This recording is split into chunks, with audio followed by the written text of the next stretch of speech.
I don't know if you could see the snow, but it's starting to come down. We're expecting 12 to 18 inches. It's getting crazy already. I'm just kind of cleaning off the car. Oh my goodness. I think my flight tomorrow is going to be delayed or canceled. They're already starting to cancel flights. Which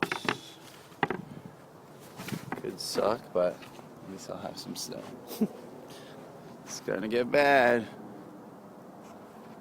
Blizzard in Jersey. It's literally what it's listed as on weather.com. Blizzard.